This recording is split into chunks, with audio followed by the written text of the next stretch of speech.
Hello everyone. Last class के अंदर हमने हमारा पोलन कल्चर कंप्लीट कर दिया था। अब हम न्यू टॉपिक पढ़ेंगे जो कि ओवरी एंड ओव्यूल कल्चर है। उससे पहले हम एक बार पोलन कल्चर हमने क्या पढ़ा था उसे रिकॉल कर लेते हैं और इसके क्या बेनिफिट हैं, क्यों पोलन कल्चर कराया गया। जस्ट दैट मीन कि जब पता है कि प्लांट नेचर में उग रहा है विदाउट किसी और ये भी पता चल गया कि सोमेटिक पार्ट से कल्चर कराया जा सकता है, तब पोलन कल्चर को कराने की ज़रूरत क्या पड़ी। तो इसके बेनिफिशियल पॉइंट पढ़ेंगे, उसके बाद हम ओव्यूल एंड ओवरी का कल्चर पढ़ेंगे। तो फर्स्ट ऑफ ऑल इसे रिकॉल कर लेते हैं। जैसा कि मैंने आपको लास्ट क्लास के अंदर बताया था कि इसे निच एंड नेरल ने 1973 में किया था। ये दो साइंटिस्ट थे, इन्होंने इसे किया।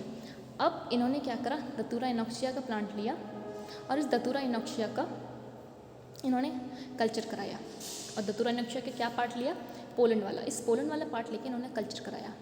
अब इन्होंने क्या करा कि जो फर्स्ट टाइम तो इन्होंने बता दिया कि हाँ पोलन कल्चर होता है, क्योंकि गुहा एंड माहेश्वरी, क्या नाम है, गुहा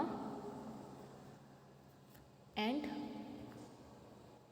माहेश्वरी, इन गुहा एंड माहेश्वरी ने क्या करा कि दतूरा इनॉक्सिया ही लिया था और इसका एंथर यूज़ किया था और उससे प्लांटलेट का फॉर्मेशन किया था फर्स्ट टाइम। तो निच एंड नेरल ने भी लिया तो प्लांट सेम, लेकिन इसका क्या ले लिया, पोलन लिया। उन्होंने ये प्रूव किया कि एंथर के साथ साथ पोलन से भी कल्चर किया जा सकता है, यानी कि आपको पूरा एंथर लेने की ज़रूरत नहीं है, आप सीधे पोलन को भी ले सकते हैं। तो इन्होंने फर्स्ट टाइम प्रूव करने के बाद में बहुत सारे प्लांट जैसे कि पिटूनिया, निकोटियाना, एट्रोपा, सोलेनम, जितने भी सोलानेसी के मेंबर थे, इनके अंदर भी पोलन कल्चर को कराया गया। अब निच ने फिर बाद में क्या करा, खुद ये पूरा होने के बाद निच ने 1974 में, 1973 में तो इन्होंने एक्सपेरिमेंट किया, फिर निच ने अकेले ने 1974 में बताया कि किस तरह से आप pollen culture easy and fast कर सकते हैं। तो इन्होंने कहा कि आप बड लीजिए, बड को लेके स्टरलाइज कीजिए। सबसे पहले टैप वाटर से करते हैं, उसके बाद उसे लैमिनार के नीचे ले जाकर अल्कोहल से एंड देन मर्क्यूरी क्लोराइड के 1% सॉल्यूशन से, उसके बाद बारस्टिन एंड देन ऑटोक्लेव वाटर, ताकि कोई भी तरह का टॉक्सिक मटेरियल नहीं रहे। अब स्टरलाइज करने के बाद देखिए बड लेते हैं, यहाँ पे पॉइंट ध्यान रखना, क्या करा आपको समझ में आ रहा हो तो बहुत अच्छी बात है। ये इन्होंने एक फ्लावर बड ली, एक सेकेंड, ये इन्होंने फ्लावर बड ली।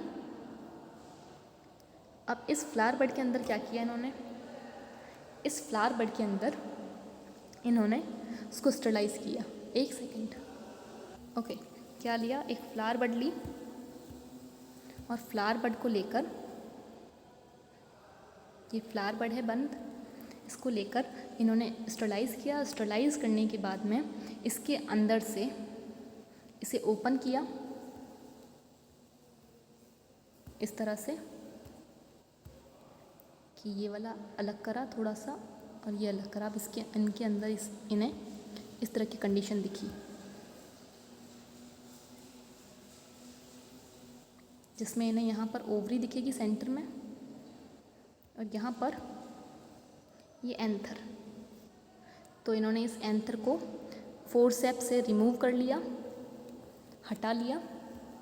उसके बाद इन एंथर को लेकर इनको स्टरलाइज किया, फिर इनका एक फिलामेंट वाला पोर्शन हटा दिया। अब सिर्फ इनके पास क्या बचा, इनके पास ये पोर्शन बचा, ये वाला एंथर वाला। अब इसको 20 ml लिक्विड मीडियम पे ट्रांसफ़र किया और ग्लास रॉड से रप्चर किया। क्यों किया, क्योंकि इस एंथर के अंदर है पोलन, तो उस पोलन को बाहर निकालने के लिए किसी न किसी तरह का मैकेनिकल प्रेशर चाहिए। तो इन्होंने इससे मैकेनिकल प्रेशराइज किया ताकि पोलन्स बाहर निकलें। उसके बाद क्योंकि पोलन और उसका एक मिक्सचर बन गया था, एक तरह से मान लीजिए बहुत सारा कचरा और पोलन आपस में मिक्स हो गए थे, तो इस वजह से उन्होंने उसको पहले छाना और छानने के बाद भी अभी भी आपस में मिक्सड है, तो उन्होंने उसे सेंट्रीफ्यूज़ किया। सेंट्रीफ्यूज़ किया कितने पे, 500 to 800 RPM पे, रोटेट पर मिनट की, 1 मिनट में ये सेंट्रीफ्यूगेशन मशीन इतना रोटेट करती है। तो ये सेंट्रीफ्यूगेशन मशीन किस बेस पे काम करती है, ये सेंट्रीफ्यूगेशन मशीन जो है ये डेंसिटी के बेस पे किसी भी मटेरियल को सेपरेट कर देती है। तो जो कचरा होगा, जो हैवी वाला होगा पोर्शन, वो ऊपर एक पैलेट बना लेगा। इस तरह से अलग अलग पैलेट बन गई, मतलब इस तरह से मिल गया सब कुछ। उसके बाद में उन्होंने क्या करा कि जो पोलन वाला मीडियम था उसको निकाल दिया और उस पोलन वाले मीडियम की जो पैलेट थी उसको लेकर, पैलेट को लेकर ट्रांसफ़र किया सस्पेंसर कल्चर पे और उसके बाद में प्लांटलेट का फॉर्मेशन किया। सो इस तरह से ये टॉपिक हमारा क्लियर होता है। अब हम नेक्स्ट टॉपिक पढ़ते हैं।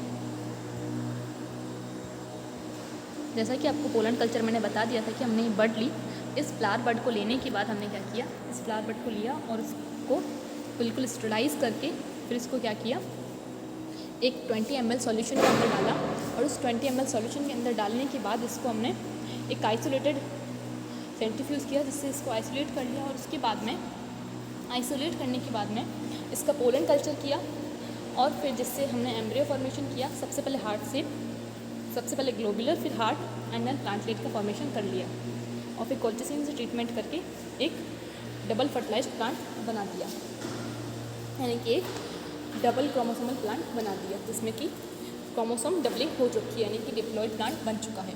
इस तरह से हमने ये कॉन्सेप्ट क्लियर करा।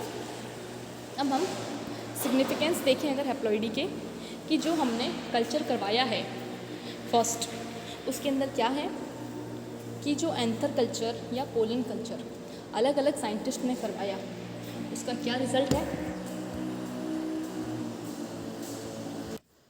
सो इस तरह से हमारे हैप्लॉइडी कल्चर के तो दोनों हमने पढ़ लिए। अब इनका क्या सिग्निफिकेंस था वो हम देख रहे थे।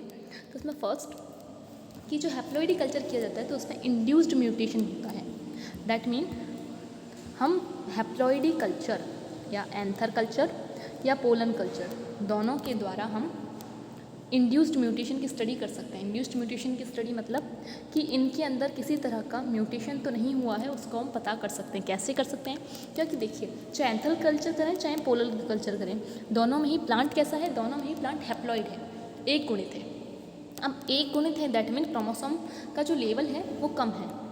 इस वजह से जब म्यूटेशन होगा तो वो सिर्फ एक क्रोमोसोम के अंदर होगा और उसकी स्टडी बहुत ईजी हो जाएगी। तो हम उसके अंदर किसी भी तरह का म्यूटेशन कराकर, क्योंकि एक ही क्रोमोसोम में किसी भी तरह का इंड्यूस्ड म्यूटेशन का मतलब उत्प्रेरित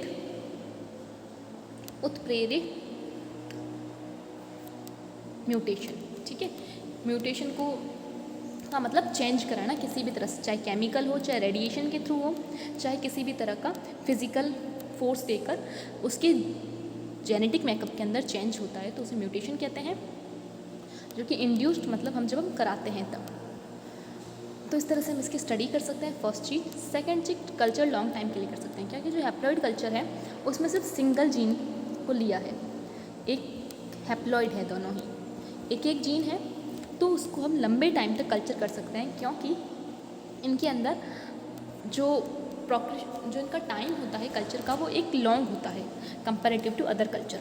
तीसरी पॉइंट, जो थर्ड पॉइंट है वो ये है कि इनके अंदर बायोकेमिकल एंड म्यूटेशनल स्टडी कर सकते हैं। बायोकेमिकल एंड म्यूटेशनल स्टडी हम इससे भी पता कर चुके हैं कि अगर, क्योंकि इनके अंदर क्या है, हैप्लॉइड ही है। सिंपल सा ध्यान रखो कि इनका जो जीनस है वो कैसा है, हैप्लॉइड है, सिंगल है। इस वजह से हम इसको ईजी से स्टडी कर सकते हैं। तो चाहे इनके अंदर कोई केमिकल की वजह से चेंज हुआ हो, चाहे किसी भी तरह की रेडिएशन या ह्यूमन मेड या इंफ्रा यूवी किसी भी तरह की रेडिएशन ने चेंज करा हो, ये सारे ही क्या करेंगे, ये सारे ही इसके अंदर म्यूटेशन करेंगे या इनके अंदर कोई चेंज करेंगे जो कि ईजीली स्टडी किया जा सकता है। इसके बाद में प्योर लाइन स्टडी। अब प्योर लाइन स्टडी क्या होती है कि देखिए, अगर हम जनरली बात करें तो एक मेल होता है, एक फीमेल गैमेट होता है, दो फ्यूज़ होते हैं। अब जब ये दोनों फ्यूज़ होंगे तो जो प्लांट बनेगा वो कैसा बनेगा, डिप्लॉयड, या जो एम्ब्रियो बनेगा तो वो डिप्लॉयड बनेगा।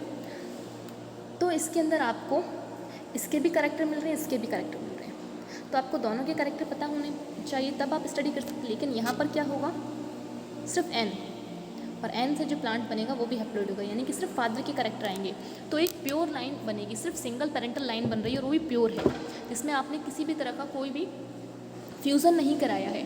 तो जो फादर के कैरेक्टर हैं आप उनको स्टडी कर सकते हैं, एज वेल एज उसके जो संतानें हैं उनकी स्टडी कर सकते हैं। और इन सभी में फ़ायदा क्या है, इन सब का फ़ायदा ये है कि ये जो डिसेंडेंट हैं, यानी कि ये जो इनके जनरेशन्स बनेंगी, ये जनरेशन सिमिलैरिटी शो करती होंगी अपने पेरेंटल प्लांट के साथ में। तो यहाँ तक का कल्चर समझ में आ चुका होगा आपको, और इसके साथ साथ हम इनके जेनेटिक स्टडी कर सकते हैं पेरेंटल प्लांट की भी। तो दैट मीन्स सिंपल सा कि जब हम जनरल देखते हैं तो फीमेल एंड मेल फ्यूज़ होके बनाते हैं, जिस वजह से उनके अंदर आप म्यूटेशन करेंगे तो दोनों में म्यूटेशन होगा, तो आपको स्टडी करना कॉम्प्लेक्स हो जाएगा, ये लॉन्ग टाइम तक कल्चर नहीं रह सकता, और इनके अंदर जो चेंजेस होंगे वो थोड़ा कॉम्प्लिकेटेड होता है ना, प्योर लाइन स्टडी कर सकते हो और ना पेरेंट की स्टडी कर पाओगे, क्योंकि आपको पहले फीमेल एंड मेल दोनों की स्टडी करनी पड़ेगी और दोनों के पास ही एक हाई अमाउंट ऑफ क्रोमोसोम होते हैं, तो ये बहुत ज़्यादा कॉम्प्लिकेटेड होता है इस लेवल पे स्टडी करना। लेकिन जब हम एक गैमेटोफाइट से बनाते हैं तो एक सिंगल क्रोमोसोम होता है, उसकी ईजी से स्टडी कर सकते हैं, अच्छे से उसको लॉन्ग टाइम तक रख सकते हैं, प्योर लाइन मिल जाती है, और एज वेल एज उसके जो पेरेंट है उसकी भी स्टडी हो जाती है, तो यहाँ तक ये ईजी रहता है थोड़ा। अब जो ये हैप्लॉइड कल्चर के अंदर जो खासियत ये है कि हैप्लॉइड कल्चर के अंदर चाहे मेल प्लांट से हम एंथर लें, मतलब चाहे मेल गेमेटोफाइट का एंथर लें या पोलन लें, ये दोनों ही कैसे होते हैं, हैप्लॉइड होते हैं। दैट मीन ये सिंगल पेरेंट के कैरेक्टर को ही शो कर रहे होते हैं, ये इनकी खासियत होती है। और इनसे जो प्लांट बनता है वो स्टार्टिंग में हैप्लॉइड बनता है, लेकिन बाद में उसको हम कोल्चिसिन से ट्रीट करके डिप्लॉइड बना देते हैं, तो इस तरह से डिप्लॉइड प्लांट बन जाता है। और उसके साथ साथ इनके अंदर जो संतानें बनती हैं, जो जनरेशन बनेंगी, वो क्लोन्स होंगी। क्लोन्स का मतलब हूबहू कॉपी अपने पेरेंटल प्लांट की, कि अपने पापा मम्मी की बिल्कुल कॉपी होंगे। तो यहाँ तक आपको क्लियर हो चुका होगा। अब हम ओवरी कल्चर के अंदर पढ़ते हैं। देखिए, हमने एंडोजेनेसिस किससे कहा था, जब हम एंथर की या पोलन की स्टडी करते हैं। अब आता है ओवरी कल्चर। ओवरी कल्चर में हम क्या पढ़ेंगे, ओवरी कल्चर में हम पढ़ते हैं, या फिर आप इसे ऐसे कह सकते हैं कि गाइनोसियम लेवल पर अगर हम कल्चर करें, यानी कि पिस्टल के पार्ट को, किसके पार्ट को, पिस्टल के पार्ट को अगर आप कल्चर करेंगे तो उसमें एक आएगा ओवरी और एक आएगा ओव्यूल। ओवरी क्या होती है, तो आपने इस तरह का स्ट्रक्चर देखा था। देखिए, ये डायग्राम आज थोड़े से अजीब बन रहे हैं बिकॉज फिंगर टच नहीं मान रहा है, सो थोड़ा सा आप लोग समझ लीजिएगा कि ये थी ओवरी, जिसमें यहाँ पे एम्ब्रियो सैक होता है, यहाँ पे एग होता है। ये है आपका ओव्यूल, और ये इस तरह से ओवरी से जुड़ा हुआ रहता है। तो या तो इस पूरी ही ओवरी को कल्चर कर दिया जाए, समझ में आ रहा है मैं क्या समझाना चाह रही हूँ, कि इस तरह से आपको पिस्टल का पार्ट मिलता है, इस पूरे को पिस्टल कहते हैं। अब इसका इतना पार्ट, ये होती है स्टिग्मा, ये है स्टाइल, और ये है ओवरी। इस ओवरी वाले पार्ट को लेकर अगर डायरेक्ट कल्चर कर दिया जाए तो वो आएगा ओवरी कल्चर में, और इस ओवरी के अंदर ये जो ओवरी की बाहर की लाइन है,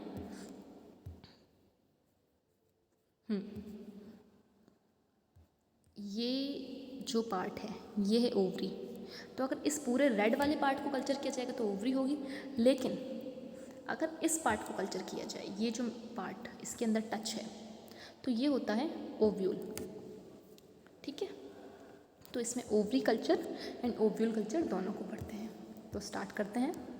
सबसे पहले ओवरी कल्चर की बात करते हैं। ओवरी कल्चर निच ने की थी, देखिए वहाँ पर भी निच ने की थी, निच एंड किसने की थी, नेरल ने, दोनों ने मिलकर पोलन कल्चर को किया था। अब ओवरी कल्चर को निच ने किया। इन्होंने क्या किया, निच ने जो क्यूक्यूमस एंग्यूनिया है, क्यूक्यूमस एंग्यूनिया क्या है, ये एक प्लांट है क्यूक्यूमस एंग्यूनिया। इस पे निच ने 1951 में इसकी ओवरी को सेपरेट किया। निच ने क्या किया, इस क्यूक्यूमस एंग्यूनिया की ओवरी को लिया, यानी कि ये वाला पार्ट लिया सीधे, और इस ओवरी को सेपरेट करके स्टाइल और स्टिग्मा को हटा दिया। ठीक है, ये सीतापुर से इसको हटा दिया, सीतापुर चाकू से इससे इसको हटा दिया, और जो ये ओवरी वाला पार्ट ले लिया। ठीक है,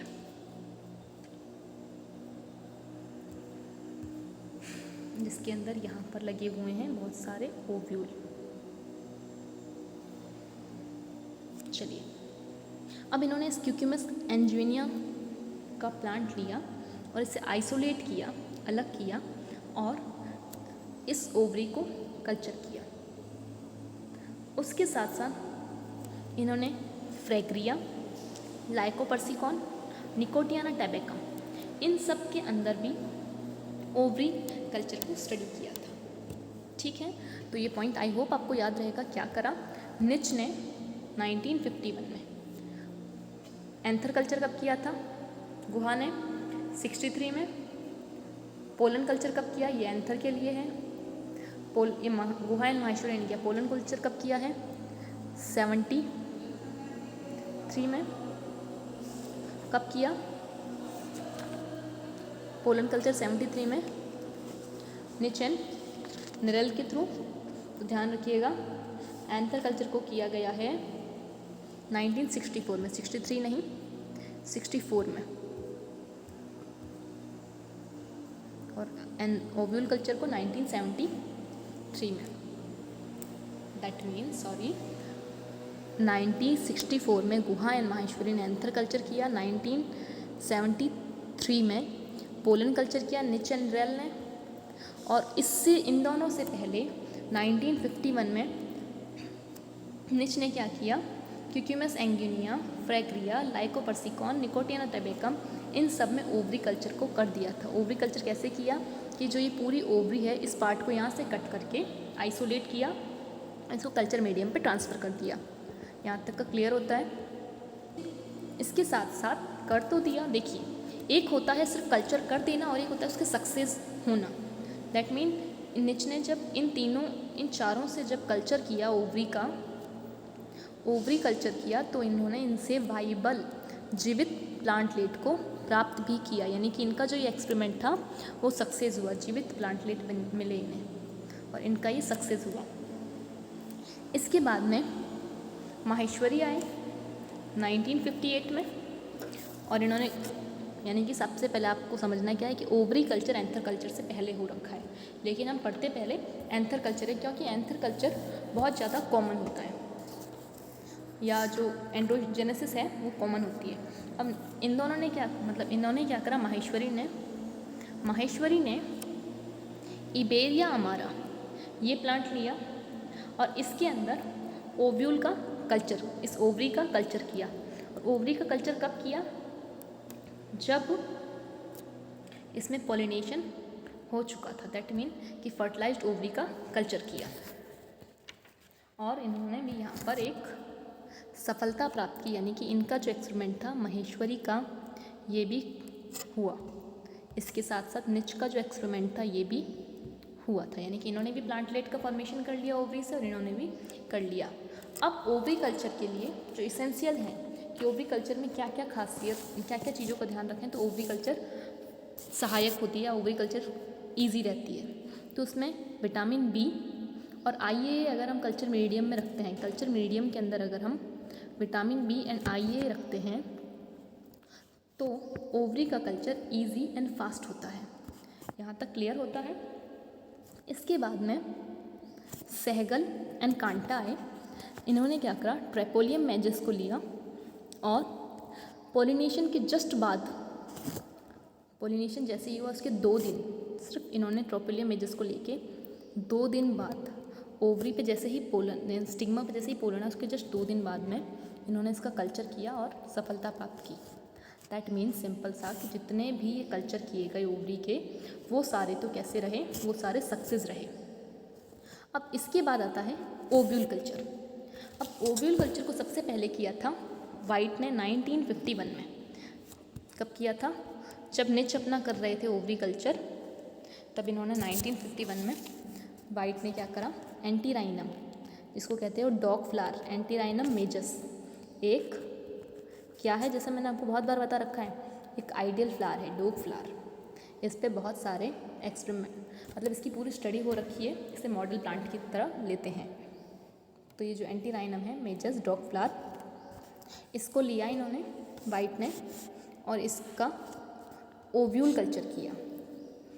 और ओव्यूल कल्चर करने के बाद ओव्यूल कल्चर किया और फिर उससे कैलस बनाए इनके, और उस कैलस से आगे जाके अच्छे से न्यू प्लांट का फॉर्मेशन हो गया। तो यानी कि इनको तो मिल गई सक्सेस। इसके बाद में ये देखिए कैलस फॉर्मेशन किया और इससे इन्होंने पूरा प्लांट डेवलप कर लिया, तो इनको मिल गई सक्सेस। उसके बाद में माहेश्वरी आए। माहेश्वरी ने हर जगह पे ट्राई किया, यानी कि माहेश्वरी को फादर ऑफ एक्सपेरिमेंटल एम्ब्रियोलॉजी भी कहा जाता है क्योंकि उन्होंने बहुत ज़्यादा स्टडी की है। इसके बाद में माहेश्वरी आए, इन्होंने 1958 में पेपेवर सोमनिफेरम ब्लैक पेपर इसको लिया और जो निच ने जो मीडियम बनाया था उस मीडियम पे इन्होंने इसको कल्चर किया। और कल्चर कब किया? इन्होंने पोलिनेशन हुआ, जैसे ही पोलन स्टिग्मा पर आए, जैसे ही पोलन स्टिग्मा पर आते हैं उसके 13 डेज़ बाद में इन्होंने उस ओव्यूल को लेकर कल्चर करा निच के मीडियम पे और देखा कि कल्चर हो रहा है कि नहीं। हाँ, इन्होंने क्या किया कि माहेश्वरी 1958 में पेपेवर सोमनिफेरम को लिया और निच के मीडियम पे कल्चर कराया, ठीक है। और इन्होंने देखा कि निच के मीडियम पे कल्चर कराने से इनको प्लांट मिल गया।